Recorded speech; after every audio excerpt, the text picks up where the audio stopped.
Hi friends, ನಾನು ನಿಮ್ಮ Muralimohan. Welcome to JS farming KMP channel. ಇವತ್ತು ನಾವು ಕುರಿ ಸಾಕಾಣಿಕೆ ಮಾಡುವ ಶೆಡ್ ಕೊಠಡಿ ಬಗ್ಗೆ ಸ್ವಲ್ಪ ಡಿಸ್ಕಷನ್ ಮಾಡೋಣ. ಯಾವ ಥರ ಮಾಡಿದರೆ ಒಳ್ಳೆಯದು ಅನ್ನೋದನ್ನು ಮಾತಾಡೋಣ. ಅದಕ್ಕೂ ಮುನ್ನ ನಮ್ಮ ಚಾನಲ್ಗೆ ಯಾರನ್ನ ಹೊಸದಾಗಿ ಬಂದಿದ್ದರೆ ಪ್ಲೀಸ್ ಸಬ್ಸ್ಕ್ರೈಬ್ ಮಾಡ್ಕೊಳ್ಳಿ, ಹಂಗೆ ಲೈಕ್ ಮಾಡಿ ಫ್ರೆಂಡ್ಸ್. ಲೈಕ್ ಮಾಡಿದ್ರೆ ನಮಗೆ ತುಂಬ ಸಪೋರ್ಟಿವ್ ಆಗಿರುತ್ತೆ. ಈ ಥರ ಕುರಿ ಸಾಕಾಣಿಕೆ ಬಗ್ಗೆ ಮಾಹಿತಿಯನ್ನು ನಮ್ಮ ಚಾನಲಲ್ಲೇ ಹಾಕ್ತಾಯಿರ್ತೀವಿ. ಕುರಿ ಸಾಕಾಣಿಕೆ ಆಗಿರ್ಬೋದು, ಮೇವು ಬಗ್ಗೆ ಮಾಹಿತಿ ಆಗಿರ್ಬೋದು, ಆಮೇಲೆ ಜಂತುಹುಳದ ಔಷಧಿ ಬಗ್ಗೆ ಮಾಹಿತಿ ಆಗಿರ್ಬೋದು, ಆಮೇಲೆ ಕೊಳ್ಳುವುದು ಮಾರಾಟ ಬಗ್ಗೆ ಮಾಹಿತಿ ಆಗಿರ್ಬೋದು, ಎಲ್ಲ ನಮ್ಮ ಚಾನಲಲ್ಲೇ ಹಾಕ್ತಾಯಿರ್ತೀವಿ. ನೀವು ಸಬ್ಸ್ಕ್ರೈಬ್ ಮಾಡಿಕೊಂಡು ಲೈಕ್ ಬಟನ್ ನೋಡಿರಿ. ಮುಂಬರುವ ವೀಡಿಯೋಗಳೆಲ್ಲ ನೀವು ನಮ್ಮ ವೀಡಿಯೋಗಳೆಲ್ಲ ವೀಕ್ಷಣೆ ಮಾಡ್ಬೋದು. ಇವತ್ತು ನೋಡಿ, ಕುರಿ ಸಾಕಾಣಿಕೆ ಮಾಡುವ ಶೆಡ್ಡಲ್ಲಿ 2 ಶೆಡ್ ಇದೆ. ಒಂದು ಬಂದ್ಬಿಟ್ಟು ಅಟ್ಟಣಿಕೆ ಪದ್ಧತಿಯಲ್ಲಿ, ಅಂದರೆ ನೆಲದಿಂದ ಸ್ವಲ್ಪ ಎತ್ತರದಲ್ಲಿ ಶೆಡ್ ನಿರ್ಮಾಣ ಮಾಡಿ ಸಾಕಾಣಿಕೆ ಮಾಡುವುದು. ಇನ್ನೊಂದು ನೆಲದ ಮೇಲೆ ಸಾಕಾಣಿಕೆ ಮಾಡುವುದು. ಇವು ಶೆಡ್ ಯಾವ ಥರ ಮಾಡ್ಕೋಬೇಕಂದ್ರೆ, ನಾವು ಮೇನ್ 3 ವಿಚಾರಗಳ ನಮ್ಮ ಇದರಲ್ಲಿ ಇಟ್ಕೊಂಡು ಶೆಡ್ಡನ್ನು ನಿರ್ಮಾಣ ಮಾಡಬೇಕಾಗುತ್ತೆ. ಅವು ಯಾವುವಪ್ಪ ಅಂದರೆ, ಬಿಸಿಲು ಗಾಳಿ ಮಳೆಯಿಂದ ನಮ್ಮ ಕುರಿಗಳಿಗೆ ರಕ್ಷಣೆ ಕಲ್ಪಿಸಿಕೊಡ್ಬೇಕಾಗುತ್ತೆ. ಎರಡನೇದು ಗಾಳಿ ಮಳೆ, ಆಮೇಲೆ ನಾಯಿ ನರಿಗಳು ಕೂಡ ನಮ್ಮ ಕುರಿಗಳನ್ನ ಬೇಟೆಯಾಡಿ ತಿನ್ನುವ ಕೊಲ್ಲುವ ಸಾಧ್ಯತೆಗಳಿರುತ್ತೆ. ಆಮೇಲೆ ನಾಯಿಗಳಿಗೆ ಕೂಡ ಅದರಿಂದ ಔಟ್ರಿಂದ ಕೂಡ ನಾವು ರಕ್ಷಣೆ ಕಲ್ಪಿಸ್ಕೊಡ್ಬೇಕು. ಮೂರನೇದು ಬಂದು ಕಳ್ಳರು. ಈಗಿನ ಕಾಲದಲ್ಲಿ ಯಾವುದೇ ಬೆಲೆ ಬಾಳುವ ವಸ್ತು ಇರಲಿ, ಅದಕ್ಕೆ ಕಳ್ಳರು ಅನ್ನೋದು ಇರ್ತಾರೆ, ಕಳ್ಳತನ ಅನ್ನೋದು ನಡೀತಾ ಇರುತ್ತೆ. ಕಳ್ಳರಿಂದ ಕೂಡ ನಮ್ಮ ಕುರಿಗಳನ್ನು ರಕ್ಷಣೆ ಮಾಡಿಕೊಡ್ಬೇಕು. ಈ 3 ವಿಚಾರಗಳನ್ನ ನಾವು ಮನಸ್ಸಿನಲ್ಲಿ ಇಟ್ಕೊಂಡು ಶೆಡ್ ಅನ್ನೋದು ನಿರ್ಮಾಣ ಮಾಡಬೇಕಾಗುತ್ತೆ. ಮೊದಲನೇದು ಬಂದು ನೋಡಿರಿ, ಅಟ್ಟಣಿಕೆ ಪದ್ಧತಿ. ನೆಲದಿಂದ ಮೇಲೆ ಸಾಕೋದಂದೇವಲ್ಲ, ಒಂದು 20-30 ಜಾಗದಲ್ಲಿ ನಾವು ಈ ಅಟ್ಟಣಿಕೆ ಪದ್ಧತಿಯಲ್ಲಿ ಶೆಡ್ ಮಾಡಬೇಕು ಅಂದರೆ ಸುಮಾರು ಏನಿಲ್ಲ ಅಂದರೆ 5ರಿಂದ 6 ಲಕ್ಷ ರೂಪಾಯಿ ಖರ್ಚಾಗುತ್ತೆ. ಅದೇ ನಾವು ನೆಲದ ಮೇಲೆ ಅಂದರೆ ಒಂದು 50,000 ಸಾಕ್ರಿ. ನೆಲದ ಮೇಲೆ ನೀವು ಪ್ಲ್ಯಾನ್ ಮಾಡಿಕೊಡ್ರಿ. ನಾನು ಈ 3 ವಿಚಾರಗಳು ಇಟ್ಕೊಂಡು ನೆಲದ ಮೇಲೆ ಶೆಡ್ ಮಾಡಿಕೊಂಡು ಅದಕ್ಕೊಂದು ಬಾಗಿಲಿಟ್ಟು ಬೀಗ ಹಾಕ್ಕೊಂಡು ನೆಲದ ಮೇಲೆ ಮಾಡಿಕೊಂಡ್ರೆ, ಅಟ್ಟಣಿಕೆ ಪದ್ಧತಿಯಲ್ಲಿ ಏನಾಗುತ್ತೆ, ನೀವು ಯಾವುದೇ ಥರ ಲೇಬರ್ ಇಲ್ದಂಗೂ ಕೂಡ ನೀವು ಸಾಕಾಣಿಕೆ ಮಾಡ್ಬೋದು. ಏನಂದರೆ ತುಂಬ ಕೆಲಸ ಭಾಳ ಕಡಿಮೆ ಇರುತ್ತೆ. ನೀವು ಮೇವು ಕೊಡೋದು, ನೀರನ್ನು ನೋಡ್ಕೊಂಬಿಟ್ರೆ ಅಟ್ಟಣಿಕೆ ಪದ್ಧತಿಯಲ್ಲಿ ದೊಡ್ಡ ಕೆಲಸ ಇರಲ್ಲ. ಯಾಕಂದರೆ ಅವು ಏನು ಮಲಮೂತ್ರ ಏನು ವಿಸರ್ಜನೆ ಮಾಡ್ತಾವೆ ಎಲ್ಲ ಕೆಳಗೆ ಬಿದ್ದುಬಿಡುತ್ತೆ. ಅದನ್ನು 15-20 ದಿವಸಕ್ಕೆ ಒಂದು ಸಲ ಕ್ಲೀನ್ ಮಾಡಿದ್ರೆ ಸಾಕು. ಅದೇ ನೀವು ಕೆಳಗೆ ಸಾಕಾಣಿಕೆ ಮಾಡೋದ್ರಿಂದ ಏನು ಸ್ವಲ್ಪ ಕೆಲಸ ಅನ್ನೋದು ನಮಗೆ ಜಾಸ್ತಿ ಇರುತ್ತೆ.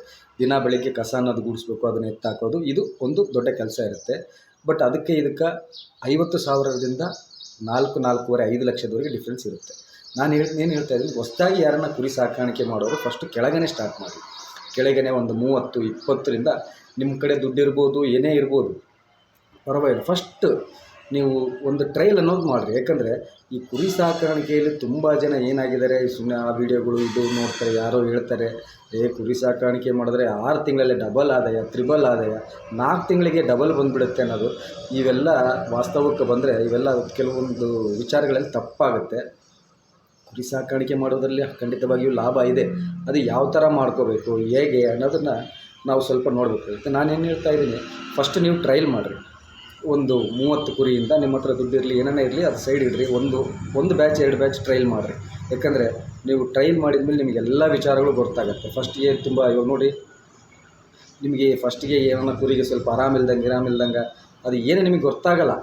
ಸ್ವಲ್ಪ ಗಾಬರಿ ಆಗೋದು, ಇಲ್ಲ ಏನೋ ಒಂದು ತಪ್ಪು ಮಾಡೋದು, ಅದು ಮಾಡಿದ್ರೆ ನಡೆಯುತ್ತೆ ಬಿಡು, ಇದು ಮಾಡಿದ್ರೆ ನಡೆಯುತ್ತೆ ಬಿಡು, ಯಾಕೆ ವ್ಯಾಕ್ಸಿನ್ ಯಾಕೆ, ಇಂಥವೆಲ್ಲ ಇರ್ತಾವೆ. ಒಂದು ಬ್ಯಾಚ್ ನೀವು 2 ಬ್ಯಾಚ್ ಮಾಡಿದ್ರೆ ನಿಮಗೆ ಅದರದ್ದೆಲ್ಲ ಗೊತ್ತಾಗುತ್ತೆ, ಧೈರ್ಯ ಅನ್ನೋದು ಬರುತ್ತೆ.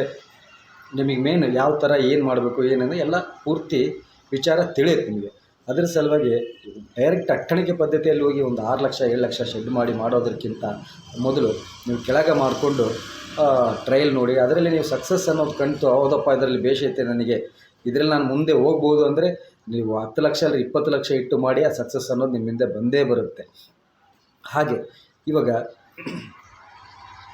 ಇಷ್ಟು ಮೇನ್ ಬಂದಿರೋದು ಮಾರ್ಕೆಟಿಂಗ್ ಆಗಿರ್ಬೋದು. ಯಾವುದೇ ಮಾರ್ಕೆಟಿಂಗ್ ಕೂಡ ನಾವು ಸಾಕಿದ ಮೇಲೆ ದೊಡ್ಡವಾದ ಮೇಲೆ ಮಾರಬೇಕಂದ್ರೂ ಮಾರ್ಕೆಟ್ ಕೂಡ ತುಂಬ ನೋಡ್ಕೋಬೇಕು. ಅದೇ ಮೇನ್.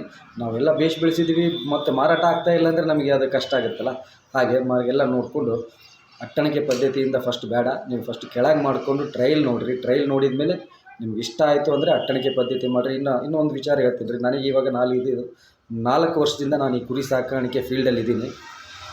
ಸುಮಾರು ಏನಿಲ್ಲ ಅಂದರೆ ಒಂದು 20ರಿಂದ 22-23 ಜನ ಈ ಕುರಿ ಸಾಕಾಣಿಕೆಯಲ್ಲಿ ಬಂದು ನನಗೆ ಸಲಹೆ ತೊಗೊಂಡಾಗಿರ್ಬೋದು, ನಮ್ಮ ಸ್ನೇಹಿತರಾಗ್ಬೋದು, ಯಾರೇ ನಮ್ಮ ಸರೌಂಡಿಂಗ್ಸ್ ಯಾರೇ ಆಗಲಿ ಒಂದು 23 ಜನ ಮಾಡಿದರು. 23ರಲ್ಲಿ ಇವತ್ತು ನೋಡಿದ್ರೆ ಒಂದು 6ರಿಂದ 7 ಜನ ಮಾತ್ರ ಕಂಟಿನ್ಯೂ ಮಾಡ್ತಾಯಿದ್ದಾರೆ. ಇನ್ನು ಉಳಿದಂಥವರೆಲ್ಲ ಸ್ವಲ್ಪ ಲಾಸ್ ಆಯಿತು ಅನ್ನೋ ಏನೋ ಬೇರೆ. ಇನ್ನೊಂದು, ನಮಗೆ ಯಾವುದೇ ಬಿಸ್ನೆಸ್ ಮಾಡಿ ನೀವು ಯಾವುದೇ ರಂಗದಲ್ಲಿ ಪ್ರವೇಶ ಮಾಡಬೇಕಂದ್ರೆ ಸ್ವಲ್ಪ ಅದ್ರ ಬಗ್ಗೆ ನಮಗೆ ಮೊದಲಿಂದ ಟಚ್ಚನ್ನು ಇರಬೇಕು, ಇಲ್ಲ ಮೊದಲು ನಾವು ಅದರಲ್ಲಿ ಇರಬೇಕು. ಆಗ ನೀವು ಇನ್ನೊಂದು ಸ್ಟೆಪ್ ಮುಂದಕ್ಕೆ ಇಡೋಕ್ಕೆ ಸಾಧ್ಯ ಆಗುತ್ತೆ. ನಮಗೇನು ಗೊತ್ತಿರೋಲ್ಲ ಆ ಬಿಸ್ನೆಸ್ಸಲ್ಲೇ, ಆ ಇದರಲ್ಲಿ ನಾವು ಒಂದೇ ಏಕಾಏಕಿ ಒಂದೇ ಸಲ ಹೋಗಿ ನಾವು ದೊಡ್ಡ ಸಾಹುಕಾರರಾಗ್ಬಿಡೋಣ, ಜಿಗ್ಗಿ ದುಡಿದ್ಬಿಡೋಣ ಅನ್ನೋದು ವಿಚಾರ ತಪ್ಪು. ಹಾಗಾಗಿ ನೀವು ಫಸ್ಟು ಒಂದು ಟ್ರೈಲ್ ಹಾಕಿರಿ. ಕುರಿ ಸಾಕಾಣಿಕೆಯಲ್ಲಿ ನಿಮಗೆ ಇಷ್ಟ ಇದ್ದರೆ ಟ್ರೈಲ್ ಹಾಕಿರಿ. ಅದರಲ್ಲಿ ಸಕ್ಸಸ್ ಕಂಡ್ರೆ ನೀವು ಇನ್ನು ಎಷ್ಟು ದೊಡ್ಡ ಸ್ಟೆಪ್ ಇಟ್ಟರು ನೋ ಪ್ರಾಬ್ಲಮ್, ನೀವು ಜಯ ಅನ್ನೋದು ನಿಮಗೆ ಸಿಗುತ್ತೆ. ಹಾಗಾಗಿ ಈ ವಿಡಿಯೋ ನಿಮಗೆ ಇಷ್ಟ ಆಗಿದ್ದರೆ ಲೈಕ್ ಮಾಡಿರಿ, ಪ್ಲೀಸ್ ಸಬ್ಸ್ಕ್ರೈಬ್ ಮಾಡ್ಕೊಳ್ಳಿ. ಕೆಳಗೆ ಕೆಂಪು ಅಕ್ಷರಗಳಲ್ಲಿ ಸಬ್ಸ್ಕ್ರೈಬ್ ಅಂತಿರುತ್ತೆ, ಅದು ನೋಡಿರಿ. ಪಕ್ಕದಾಗ ಗಂಟೆ ಬಟನ್ ಇಡ್ರಿ. Thank you for watching. ನೋಡಿದ್ದಕ್ಕೆ ತುಂಬ ಧನ್ಯವಾದಗಳು. ನಮಸ್ಕಾರ.